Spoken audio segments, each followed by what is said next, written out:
The Joe Rogan Experience. I could do a lot in 1975 with $1,000 with 2 kids. My grandmother was obsessed with the numbers. Yeah, she was obsessed, and she would always have like a number in her head that she thought it was going to be, and it was like 1 off or something like that. It was like these stories she would tell you. What would you say to her? What can I say? I was like 5. I just remember it very distinctly.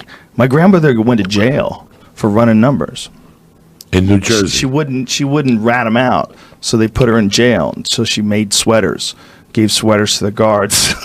Mrs. D, she's the nicest lady. How did you feel that your grandmother had done time? What did you think? We didn't find out until I was probably like, I wonder when I found out. I think maybe I found out in my teenage years. And I was like, what? What the fuck? Like, people would go to see her. Like, where's, I don't want to say my grandma's name out of respect, but people would say, where is she? And she went to visit her cousin, or she went to see her aunt. And she was, she was in the pokey for like 6 months. I forget how much time it was, but every time we would go over there was like some new excuse. See, in New Jersey, they put you in New Jersey, they put you in jail for gambling. In New York City, they don't. They give you a ticket. They would give you like a ticket and shit in those days. I don't know what it's like now. They'll throw you in jail for weed now in New York City. I don't fucking know. My grandmother was one of the few people I've ever known where I legitimately thought they had intuition. She has weird intuition.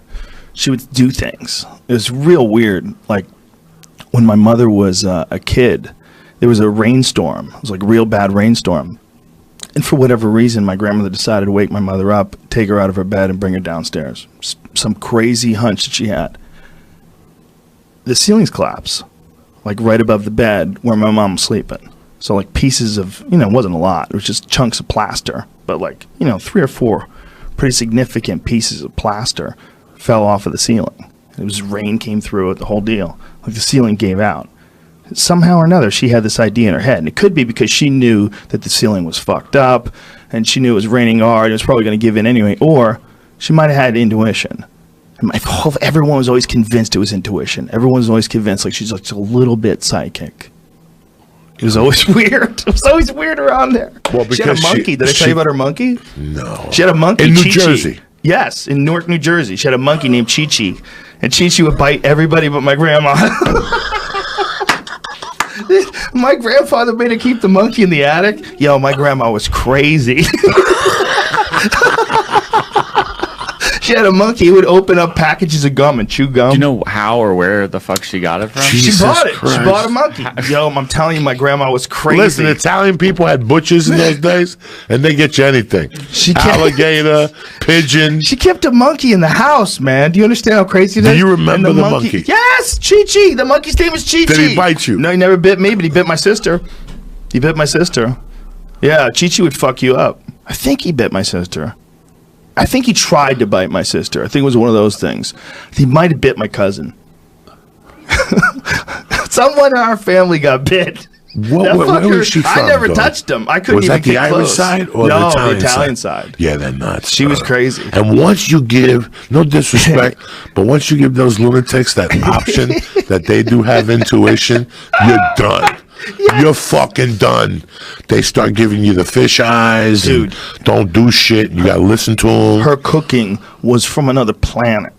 It's from another planet. It was like pure immigrant cooking. Like the pasta, the lasagna. You just sit there and go, holy shit. Just perfect. Just knew exactly what's supposed to be in there.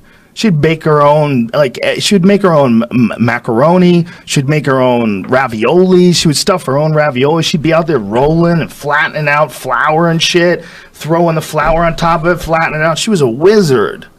So you should get a monkey, call it Chi-Chi. Just out of respect. A little monkey and keep it here, dog. Out of respect for grandma. My grandma was a special lady. She was powerful. Yeah, once you give those, listen, when I was a kid, man, I went to my buddy's judo school.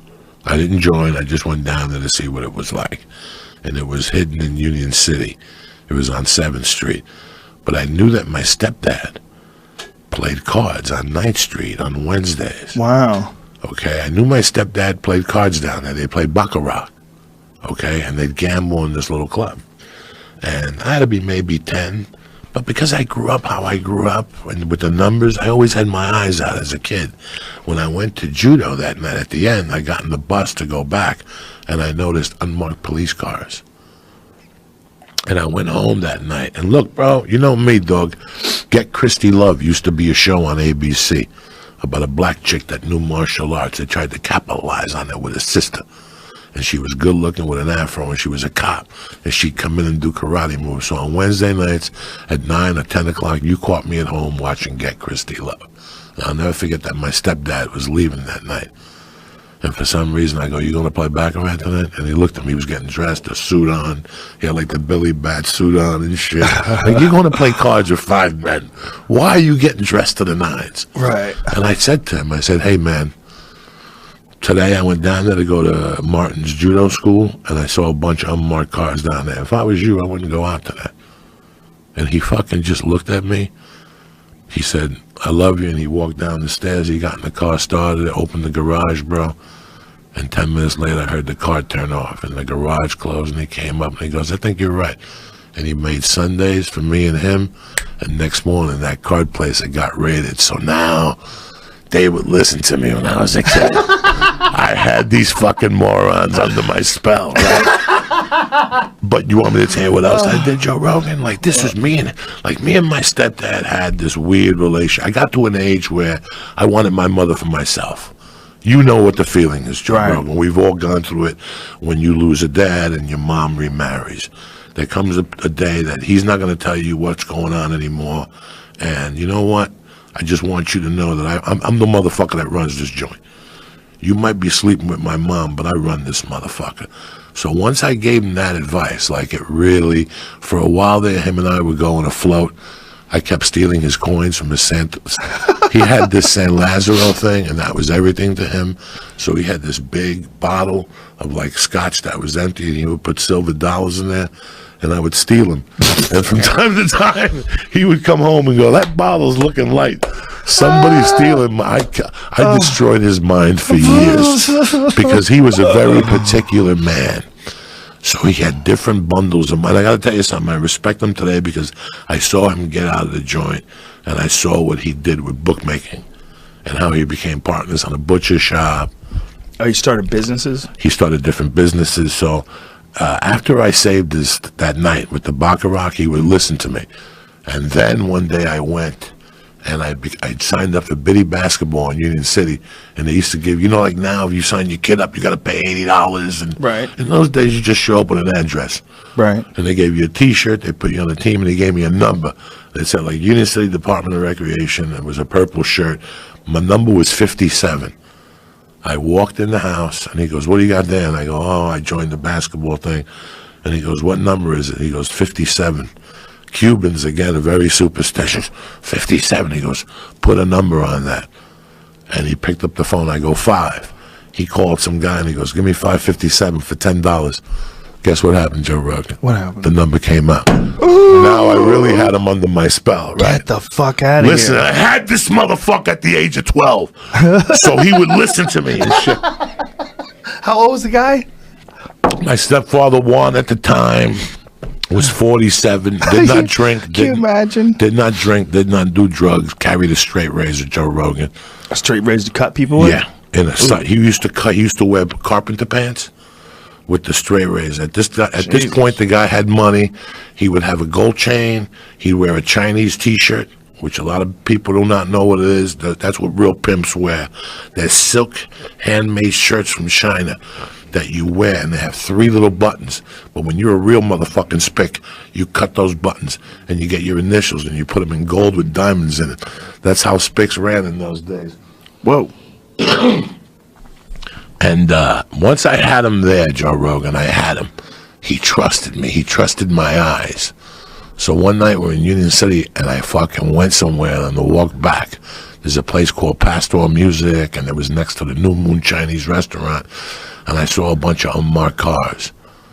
And I'll never forget that I went back to the bar, and I told him, I said, "Dog, I saw 3 unmarked." Like, I had him. Right. And I go, I seen 3 unmarked cars up the corner. He was always scared of the phone. Even though he was a bookmaker, he never used the phone, Joe Rogan. never used the phone, and he would never have a conversation close to a phone. This is because he always felt he did not like phones. He did everything like a pigeon. He would write the numbers on a little piece of paper, real small, and fold them up and put them in his hat. And if he ever saw cops, he would just eat the piece of fucking paper. He didn't give a fuck. He always had the piece of paper somewhere close. Sometimes he would put it in his ring. This motherfucker was a savage, dog. Oh my God. So that night, the cops were going to jump on us on the bar, but it was for a drug thing. It wasn't for him. But when I went back, I told him, listen, the cops are up the corner. And me and him, he grabbed me by the hand, and him and I walked from 29th and Bergen Line to 58th and Bergen Line down to Hudson, telling different bar owners that there was going to be a raid. Like, that's how untrustworthy he was of phones. And by the time we got back to the bar, we got raided. And there was a dude in there. His name was Monina.